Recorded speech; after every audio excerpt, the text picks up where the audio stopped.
My name is Sherry. I'm an editor here. And today, we have a sad story, but also a story about hope. A few years ago, I received a call from a hospice patient. Her name was Sarah, and she was crying. She said, "I'm sorry to call you. I've been thinking about you a lot recently, but I never knew how much." So that's what I want to start off with today. How did you show up for somebody else? What did you do for them that maybe you didn't think was a big deal but meant everything to them? And I want you to know this, that when you were a baby, every single night for 10 months, I rocked you and sang to you. Rough day, dear? Maggie asked, her voice soft and kind. Jasmine nodded. I just lost another job and don't know what I'm gonna do. Maggie brought a small jar of wildflowers to place beside the bench each morning. Each bloom a silent testament to the resilience of the human spirit. Jasmine found a part-time job at a nursing home, sharing her excitement with Maggie, who clapped her hands with genuine joy, whispering, "George would be so proud of you." Caleb, shy but grateful, began bringing Maggie small drawings he made in art class, taping them to the bus stop pole, turning it into a colorful display of hope. I used to live in Oregon, and I remember just how rainy it is there. It feels like every other day is just drizzling. And it's nice because it's like this constant reminder that, even in the darkest times, even when things are difficult, life goes on. And remember, be good to one another. And I think that that's a lesson we all need to be reminded of sometimes. One day, Mrs. Lee arrived in tears, explaining her babysitter had quit, leaving her at risk of losing her job. If you want to listen to these stories, ad-free, sign up for our account. It's just $5 a month, and you get access to bonus content as well as the audio versions of our videos. You can find us on the website or in the app stores. It's pretty simple. Just search for us. What am I gonna do? She cried, her voice filled with despair. Maggie gently held her hand. You're not alone, dear, she said, her voice a soft melody of reassurance. Together we'll find a solution. Later that week, Jasmine and Caleb organized a small fundraiser at the bus stop, selling lemonade and handmade crafts. They raised enough money to help Mrs. Lee pay for a new sitter for a month. Mrs. Lee, overwhelmed with gratitude, hugged them both, promising to pay them back. No need, Mrs. Lee, Maggie said with a wave of her hand. Helping others is its own reward. I have to pay rent soon, and I don't know what to do, she admitted, her voice cracking with emotion. The community, touched by Maggie's kindness, began leaving small notes of gratitude on the pole. Thank you, Maggie, one read. Your smile made my day, another said. You are seen, one simply stated. Maggie, overwhelmed but humbled, realized that what began as her way to stay connected to George had turned into something much bigger. She was no longer just an old woman waiting for a bus. She was a beacon of hope, a testament to the enduring power of human connection. Maggie reached into her paper bag, pulled out the sandwich, pressing it into Jasmine's hands. Eat, dear. And the driver, Tom 58, stepped out, holding a small plaque. For you, Maggie, he said, his voice thick with emotion. The plaque read, Maggie's Bench, a place of hope.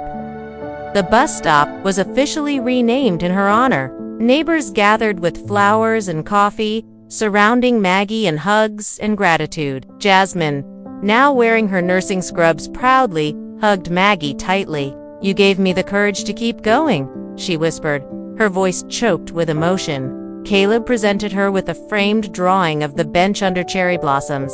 The words, thank you, Maggie written in colorful letters. Maggie, wiping tears, looked at the faces around her strangers who had become family, and whispered, thank you, George. The number 7 bus arrived, and for the first time in years, Maggie stood, stepping onto the bus with Jasmine and Caleb by her side, riding it into town to sit by the fountain, honoring the memories she built with George while creating new ones with those she had helped. The bus stop remained a beacon in Salem, a quiet testament to the American spirit of community, proving that even a single person sitting on a bench offering kindness and presence could transform countless lives, reminding everyone that no one is truly alone.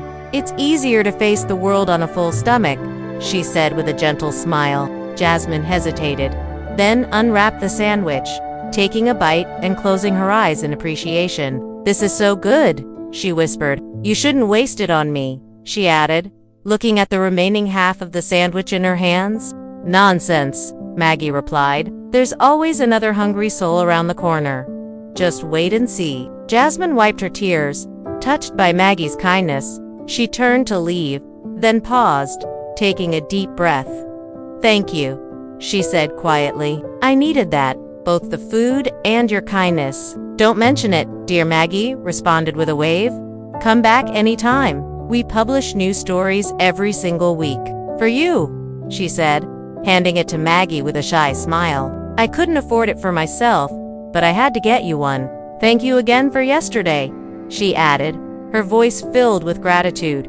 Maggie accepted the coffee, her eyes twinkling. "It's the thought that counts, dear. And what a thought you have."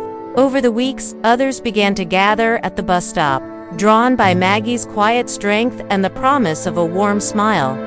Mr. Patel, 53, who ran the corner store, would bring Maggie a cup of hot tea and a fresh pastry, which she would share with anyone who joined them. Caleb, a 17-year-old high school student, sat beside them after classes, finding solace in Maggie's stories of her late husband, George. He would share his dreams of becoming an artist, shyly showing Maggie his sketches, which she praised with an encouraging nod. Mrs. Lee, a 42-year-old single mother rushing to her cleaning jobs, would pause to catch her breath, receiving a quiet nod of encouragement from Maggie. The bus stop became a haven where strangers became friends, sharing coffee, laughter, and silent understanding, all under the watchful warmth of Maggie's presence. "I wanted you to grow up with the belief that there was nothing you could undo, because I believe that still to this day." She was known in the neighborhood as the Sandwich Lady, though nobody really knew why she made the sandwiches if she wasn't going to eat them. For neighbors, Maggie was a familiar sight, her gray hair tucked under a knitted hat, a gentle smile greeting passersby. Some had called the police to see if she might need help or be a victim of circumstance, but the police visits revealed only independence and a deep love for routine. Maggie told people she was waiting for the number 7 bus, the same one her late husband, George, would take to his job at the post office. But the truth was, Maggie no longer needed to go anywhere. She came each day out of habit since George passed away 4 years ago. George used to catch the number 7 to his job at the post office, and after he retired, they would ride it together into town, just to sit by the fountain and feed pigeons before returning home. Now, Maggie sat alone on the bench, watching buses come and go, whispering, "See you tomorrow, George," each time the number 7 passed by. And then she stopped speaking. "My mom died when I was 9 months old, and I grew up hearing that my Aunt Sarah took care of me when I needed it the most." If you like this story, please consider subscribing and clicking the bell icon. In Salem, Oregon, where the rain often painted the sidewalks in silver streams and the smell of wet earth clung to the air, Margaret Maggie Hughes, 79, sat each morning on the green bench at the corner bus stop, clutching a small thermos of tea in a brown paper bag with a sandwich she never seemed to eat. One chilly morning, as mist hovered over the wet pavement, a young woman, Jasmine, 28, sat beside Maggie, tears streaming as she clutched a crumpled job application. The next day, Jasmine returned to the bus stop, clutching a small cup of coffee. Spring arrived in Salem, bringing cherry blossoms that fell like confetti around the bus stop. Summer arrived in Salem, painting the sky with hues of endless possibility. Then, one bright morning, as birds sang above the blooming trees, the number 7 bus pulled up. The end. And that was our story. This story comes from a real place. As I mentioned earlier, we have a podcast called The Heart of the Story. Every single Thursday, we release a new episode. And finally, if you've been enjoying our stories, please support us. You can find us online. Until next time, this is Sherry.